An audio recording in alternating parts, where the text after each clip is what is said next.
लोकसभा चुनाव को लेकर हरियाणा के पूर्व मुख्यमंत्री मनोहर लाल लगातार तैयारियों में जुटे हुए हैं, जिससे वे बीजेपी के किले को और मजबूत कर सकें।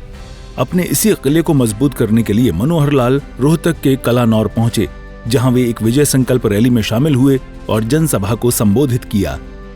जनसभा को संबोधित करने के दौरान एक तरफ जहां उन्होंने बीजेपी प्रत्याशी अरविंद शर्मा के पक्ष में वोट की अपील की, वहीं दूसरी तरफ उन्होंने कांग्रेस पर भी जमकर हमला बोला और कांग्रेस पर लोगों के दिल को दुखाने का आरोप लगाया।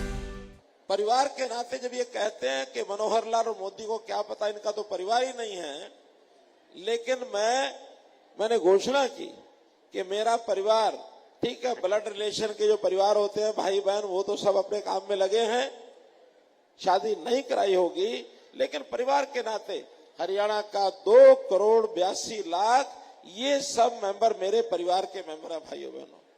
इस दौरान मनोहर लाल ने परिवारवाद को लेकर भी कांग्रेस को घेरने की कोशिश की और कहा कि कांग्रेस कभी परिवार के बाहर नहीं निकलती, जिससे वो परिवार तक ही सिमटकर रह गई है। ये जो कांग्रेस के लोग हैं,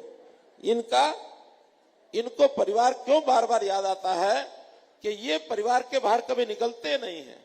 ये हमेशा मेरा बेटा इसी उलझ में, इस धुन में लगे रहते हैं, इस उधेड़ बुन में लगे रहते हैं। उन्होंने कहा कि प्रधानमंत्री नरेंद्र मोदी के 10 साल कांग्रेस के 60 साल पर भारी हैं, क्योंकि हमने हर वर्ग के लिए काम किया है, जिसे देखकर कांग्रेस हैरान है, क्योंकि वो काम की अपेक्षा नारेबाजी में आगे है। कांग्रेस में आज एक बौखलाहट है।